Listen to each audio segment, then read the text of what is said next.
Welcome to only IAS. स्वागत है आप सभी लोगों का प्रीलिम बूस्टर न्यूज़ डिस्कशन में। आज है 12 अगस्त 2021। तो आइए देख लेते हैं कि ऐसे कौन से इंपॉर्टेंट आर्टिकल्स हैं जो आज हम कवर करने वाले हैं। हमारा फर्स्ट आर्टिकल मार्बर्ग वायरस के बारे में है। हाल ही में वेस्ट अफ्रीका में for the first time Marburg virus के केस को कंफर्म किया गया है। कहाँ कंफर्म किया गया है? गिनी में। अब ये गिनी है कहाँ, देख लीजिए। ये अफ्रीका का मैप है। ये अफ्रीका का वेस्टर्न पार्ट है, यानी कि वेस्ट अफ्रीका। यहाँ पर आपको मिलेगा गिनी। कई और सारी कंट्रीज़ हैं वेस्ट अफ्रीका में। 2000 Senegal, Gambia, Guinea Bissau, Sierra Leone, Liberia, Côte d' Ivoire, Ghana, Togo, Benin, कई सारे देश हैं। ठीक है, अब यहाँ पर देखिए जो मार्बर्ग वायरस है ये काफ़ी खतरनाक बीमारी होती है जिसमें रक्तस्रावी बुखार होता है, यानी कि हेमोरेजिक फीवर, जिसमें स्किन में या फिर जो इंटरनल ऑर्गन है उसमें ब्लीडिंग स्टार्ट हो जाती है। आप समझ सकते होंगे अगर ऐसी ब्लीडिंग हो रही है तो बीमारी जानलेवा होगी। ये बिल्कुल उसी फैमिली से बिलोंग करता है जिस फैमिली से बिलोंग करता है इबोला वायरस डिसीज। इसका पहला केस 1967 में डिटेक्ट किया गया था। कहाँ? जर्मनी के फ्रैंकफर्ट और मार्बर्ग में। तो ये लोकेशन है मार्बर्ग जिसके ऊपर ये नाम दिया गया है। सर्बिया के बेलग्रेड में भी ये डिसीज डिटेक्ट की गई थी। सिम्टम्स की बात करें तो आपको fever, headache, fatigue, abdominal pain, gingival haemorrhage यानी मसूड़ों में जो रक्तस्राव होता है, इस प्रकार के सिम्टम्स देखने को मिलेंगे इस बीमारी में। ट्रांसमिशन देखिए, जो इनिशियल ट्रांसमिशन होता है वो तो फ्रूट बैट से होता है, मतलब जो चमगादड़ होता है उससे ये इंसानों में आ जाता है। क्या ये इंसानों से इंसानों में फैल सकता है? बिल्कुल फैल सकता है। अगर एक व्यक्ति का जो बॉडी फ्लूइड है वो किसी दूसरे व्यक्ति के कांटेक्ट में आ जाए, ऐसा व्यक्ति जिसको ये वायरस संक्रमित कर चुका है, तो सामने वाले व्यक्ति को भी बीमारी हो सकती है। सरफेस या मटेरियल टच से भी हो सकता है। अगर उसका फ्लूइड किसी सरफेस पे मटेरियल पे है और सामने वाले के कांटेक्ट में आ जाए तो हो जाएगी बीमारी। फर्टिलिटी रेट काफ़ी हाई है। इन जनरल 50% फर्टिलिटी रेट होती है, मतलब जो व्यक्ति इससे संक्रमित है उनमें से 50% लोगों की मौत हो जाती है। फर्टिलिटी रेट को अलग अलग समय में 24% से 88% तक डिटेक्ट किया गया है। डिपेंड करता है कि वायरस किस स्ट्रेन का है और कैसे इस पूरी बीमारी को मैनेज किया गया। खराब मैनेजमेंट होगा तो फर्टिलिटी रेट ऑब्वियसली ज़्यादा हो जाएगी। कैसे ट्रीट कर सकते हैं इसे? देखिए, कोई अप्रूव्ड वैक्सीन इसकी अभी तक नहीं है और ना ही कोई एंटीवायरल ट्रीटमेंट है। तो सही शब्दों में कहूँ तो इसका कोई इलाज नहीं है। जो अर्ली सपोर्टिव केयर होता है वही दिया जाता है। रिहाइड्रेशन किया जाएगा, जो सिम्टम्स दिख रहे हैं उसे ही ट्रीट करके पेशेंट को ठीक करने की कोशिश की जाती है। हमारा नेक्स्ट आर्टिकल सुल्तानपुर और भिंडावास वेटलैंड के बारे में है। ये दोनों ही वेटलैंड हरियाणा से बिलोंग करते हैं।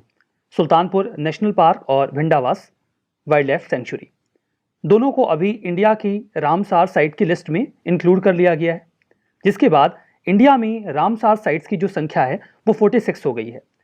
देखिए, इन्हीं में से कुछ को Ramsar site of international importance declare कर दिया जाता है, तो फिर उनके लिए ग्लोबल फंडिंग वगैरह आने लगती है। बिफोर दैट इंडिया खुद से भी रामसार साइट्स वेटलैंड के लिए डिक्लेयर करता है।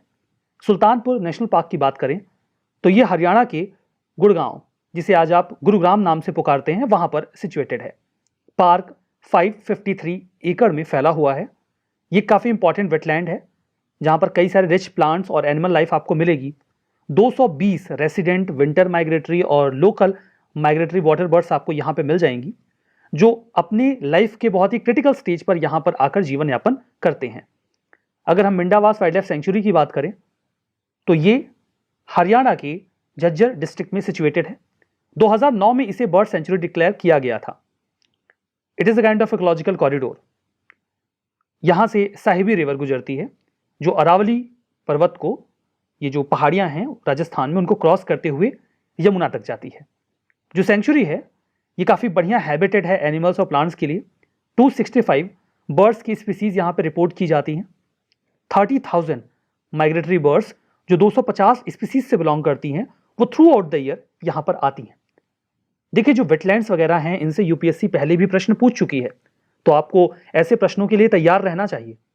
2014 में यूपीएससी ने यह प्रश्न पूछा था, वेटलैंड कौन सी रिवर के कन्फ्लुएंस पे है, आपको मैच करना था सही है कि गलत है। हरिके वेटलैंड ब्यास और सतलुज के कन्फ्लुएंस पे, केवलादेव घाना नेशनल पार्क, बनास और चंबल के कन्फ्लुएंस पे, कोलेरू लेक, मूसी और कृष्णा के कन्फ्लुएंस पे। बताना था कौन सा सही है कौन सा नहीं। हमारा नेक्स्ट आर्टिकल सेंसस 2021 के बारे में है। 2011 में लास्ट सेंसस हुआ था ना, तो अगला कब होना था? ये हर 10 साल पे होता है, तो 2021 में होना चाहिए था, लेकिन अभी इसको होम मिनिस्ट्री ने पोस्टपोन कर दिया है। कारण आप समझ गए होंगे, इतना कोई रॉकेट साइंस नहीं है कि आपको मेहनत करनी पड़े बताने के लिए। कोविड की सिचुएशन है, हमारे पास सेंसस से भी ज़्यादा ज़रूरी काम है, इसलिए इसे टाल दिया गया है। सेंसस होता क्या है?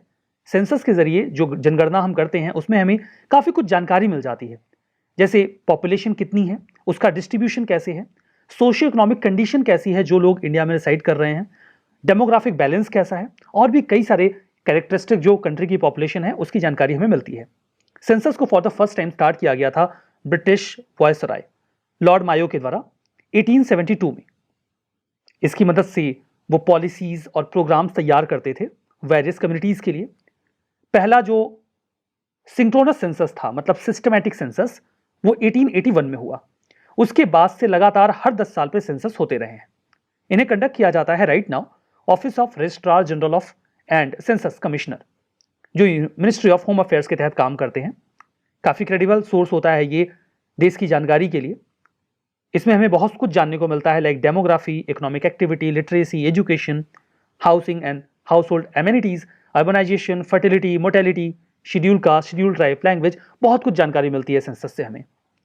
हिस्टोरिकली भी सेंसस होता रहा है। ऋग्वेद, वहाँ पे some kind of population count की बात की गई है। 800 से 600 BC के बीच में ऐसा जिक्र मिलता है कि जनगणना की जाती थी, थोड़ा बहुत काउंटिंग की जाती थी। कौटिल्य जी का जो अर्थशास्त्र है, जो 3rd सेंचुरी BC के आसपास का है, वहां पर भी पॉपुलेशन स्टैटिस्टिक्स के कलेक्शन की बात कही गई है, स्टेट पॉलिसी के एक मेजर के रूप में, ताकि आप टैक्सेशन वगैरह अच्छे से इंपोज कर सकें।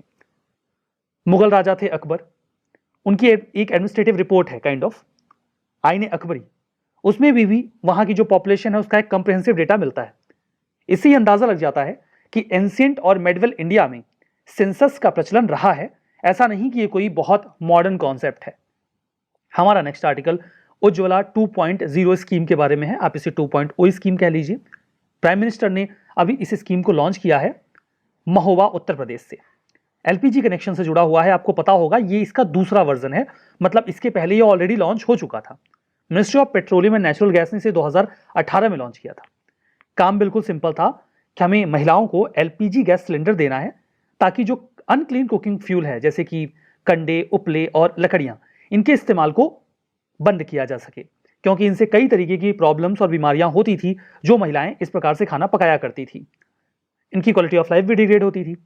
फीचर ये था कि जो महिलाएं बिलो पॉवर्टी लाइन है, सोशियो इकोनॉमिक कास्ट सेंसस में जो जुड़ी हुई रही हैं, उन्हें हम डिपॉजिट फ्री एलपीजी कनेक्शन दें। इनिशियली टारगेट था 2019 में हमें 5 करोड़ एलपीजी कनेक्शंस देने हैं। बाद में इस टारगेट को बढ़ा के 8 करोड़ किया गया, उसे भी हमने मीट कर लिया था अगस्त 2019 में। प्रधानमंत्री उज्ज्वला योजना 2.0 जिसकी अभी हम बात कर रहे हैं, यूनियन बजट जब 2021-22 का आया था, उसमें सरकार ने कहा था कि हम 1 करोड़ और एलपीजी कनेक्शन देंगे, और इसी काम के लिए हमने उज्ज्वला 2.0 लॉन्च किया। लो इनकम फैमिलीज जो पहले कवर नहीं हो पाई थी उन 8 करोड़ में, उन्हें अब इंक्लूड किया जा रहा है। वही बात है, डिपॉजिट फ्री एलपीजी कनेक्शन और फर्स्ट रिफिल की भी बात की गई है। एक बार सिलेंडर खत्म होगा तो आपको फ्री में रिफिलिंग मिलेगी। जो माइग्रेंट्स हैं, जो अपने नेटिव प्लेस पे नहीं रह रहे हैं, उन्हें बस एक सेल्फ डिक्लेरेशन देना होगा कि मैं इस जगह से बिलोंग करता हूं, मुझे यहां पे गैस कनेक्शन दे दीजिए, और उन्हें मिल जाएगा। सरकार ने काफी आसान बनाया है इस स्कीम को, ताकि सभी लोग इसका लाभ उठा सकें। हमारा next article soft robots and actuators के बारे में है, या फिर एक्चुएटर्स कहा जा रहा है। देखिए, जब भी हम रोबोट्स की बात करते हैं तो हमारे दिमाग में कुछ बहुत बड़ी बड़ी मशीन्स आती हैं, जो लोहे से बनी हो, एल्यूमिनियम से बनी हो, और वो एक सामान को उठा के दूसरी जगह पर रख रहे हो, बड़े हार्ड टास्क कर रहे हो। लेकिन रोबोट्स केवल वही तो नहीं होते। जैसे अगर आप मेडिकल फील्ड में जाएंगे तो हमें बहुत ही सॉफ्ट रोबोट्स की आवश्यकता होती है। ऐसे रोबोट्स जो सर्जन के हाथ जितनी सॉफ्ट हों, ऐसे छोटे रोबोट्स को सॉफ्ट रोबोट कहा जाता है, या एक्चुएटर्स। एक्चुएटर एक ऐसी डिवाइस होती है जो किसी मशीन को काम करने में मदद दे। अभी हाल ही में पोरस कार्बन नैनो पार्टिकल्स का इस्तेमाल किया गया, जो वेस्ट अनियन पील्स होते हैं, आप प्याज को छीलने के बाद जो कचरा फेंक देते हैं, उसमें से नैनो कार्बन पार्टिकल्स को निकाला गया, और उसकी मदद से सॉफ्ट रोबोटिक एक्चुएटर्स तैयार किए गए। इसी वजह से यह मामला न्यूज में आया। सॉफ्ट रोबोट या फिर एक्चुएटर्स ये एक स्पेसिफिक सब फील्ड है रोबोटिक्स की। हार्ड रोबोटिक्स का एक दूसरा हिस्सा, जहां पे हम रोबोट्स को कंस्ट्रक्ट करते हैं कुछ ऐसे मटेरियल से जो लिविंग ऑर्गेनिजम्स के बिल्कुल सिमिलर हों। जो हैवी रोबोट्स होते हैं उनके विपरीत, जैसे हैवी रोबोट्स रिजिड मटेरियल से बनाए जाते हैं, लोहा, स्टील, एल्यूमिनियम। ये जो सॉफ्ट रोबोट्स होते हैं इनमें बहुत ज़्यादा फ्लेक्सिबिलिटी होती है। ये आसानी से जिस भी एटमॉस्फेयर में है उसको अडॉप्ट कर लेते हैं और अपने काम को बढ़िया से पूरा करते हैं। ये सेफली ह्यूमंस की तरह काम करने में कैपेबल होते हैं। यही कारण है कि जो सॉफ्ट रोबोटिक्स है इसका काफ़ी मैसिव यूज़ किया जा रहा है मेडिसिन और मैन्युफैक्चरिंग के फील्ड में। हमारा next article parliamentary committee on official language के बारे में है। यूनियन मिनिस्टर ऑफ होम ने अभी 36th मीटिंग को चेयर किया है parliamentary committee on official language से जुड़ा हुआ। इस कमेटी की बात करें तो इस कमेटी को 1976 में सेटअप किया गया था। इस्तेमाल किया गया था ऑफिशियल लैंग्वेजेस एक्ट 1963 के सेक्शन 4 का। मैंडेट यह है कि ये देखें कि हिंदी को ऑफिशियल लैंग्वेज के पर्पस से इस्तेमाल किए जाने को लेकर क्या प्रोग्रेस हुई है। आप इसको रिव्यू करिए, क्योंकि ये जिम्मेदारी है गवर्नमेंट की कि वो इसके लिए वर्क करें। ये कमेटी इसे रिव्यू करती है और इस संबंध में कुछ रिकमेंडेशंस प्रेसिडेंट को सौंप देती है। अब प्रेसिडेंट उन रिकमेंडेशंस का क्या करेंगे? उनके पास तो बहुत सारे काम हैं, तो वो चुपचाप उस रिपोर्ट को उठा के पार्लियामेंट के सामने रख देते हैं। कहते हैं आप लोग खाली बैठे हो, आप इसको देख लो, हमारे पास तो बहुत सारा काम है। उसके बाद वो जो रिपोर्ट है वो स्टेट गवर्नमेंट के पास चली जाती है कि आप लोग भी देख लो, हम अकेले काहे देखें।